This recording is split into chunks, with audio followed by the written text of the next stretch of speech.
महायुति का महाराष्ट्र चुनाव से पहले दाव। ओबीसी नॉन क्रीमी सीमा बढ़ाने की केंद्र से अपील।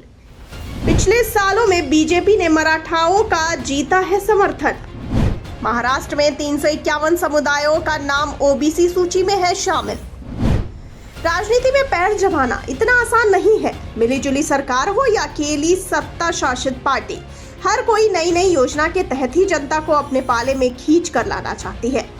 महाराष्ट्र में इसी साल विधानसभा चुनाव होने हैं। एक तरफ सत्ताधारी महायुति वापसी का दावा कर रही है, तो वहीं दूसरी ओर विपक्षी एमवीए राज्य की सत्ता पर काबिज होने की बात कह रहा है। इन सब के बीच शिंदे सरकार ने बड़ा दाव चलते हुए गैर क्रीमी लेयर की आय सीमा बढ़ाने का अनुरोध केंद्र सरकार से किया था। केंद्र को गैर क्रीमी लेयर के लिए आय सीमा 8 लाख रुपए से बढ़ाकर 15 लाख रुपए प्रति वर्ष करने की बात रखी है और ओबीसी तक पहुंच बनाने के लिए महाराष्ट्र भाजपा ओबीसी ध्रुवीकरण को अपने फायदे के लिए इस्तेमाल करने की कोशिश कर रही है और जाट विरोधी एकजुटता के दम पर हरियाणा में पार्टी की सफलता को दोहराने की कोशिश कर रही है। दरअसल राज्य सरकार मुख्यमंत्री एकनाथ शिंदे की अध्यक्षता में मंत्रिमंडल की बैठक की गई थी, जिसमें इस सिफारिश को करने का फैसला लिया गया था। लेकिन इस प्रस्ताव को लागू करने से पहले केंद्र सरकार से मंजूरी लेनी होगी। ओबीसी श्रेणी में आरक्षण का लाभ पाने के लिए एक गैर क्रीमी लेयर प्रमाण पत्र की आवश्यकता होती है, जिसमें ये बताया गया हो कि किसी व्यक्ति की पारिवारिक आय निर्धारित सीमा से कम है। इस फैसले में राष्ट्रीय पिछड़ा वर्ग आयोग एनबीसी ने महाराष्ट्र के 7 समुदायों को ओबीसी की केंद्रीय सूची में शामिल करने की सिफारिश की।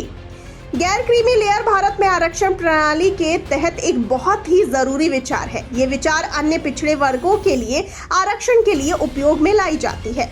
गैर क्रीमी लेयर हर राज्य में अलग अलग होती है। यह उस विशेष राज्य में सरकारी नौकरियों के लिए उस विशेष श्रेणी के लिए उपलब्ध सीटों की संख्या पर निर्भर करता है, जबकि क्रीमी लेयर हर राज्य में अलग अलग नहीं होती है और पूरे भारत में सभी राज्यों के लिए एक समान रहती है।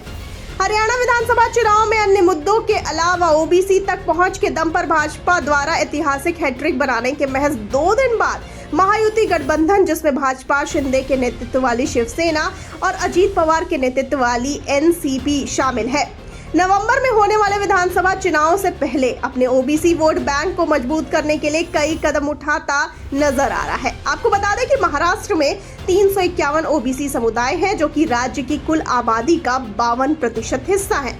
इनमें से 291 समुदाय केंद्रीय ओबीसी सूची में आते हैं। शायद यही वजह है कि महाराष्ट्र भाजपा ओबीसी ध्रुवीकरण पर जोर दे रही है।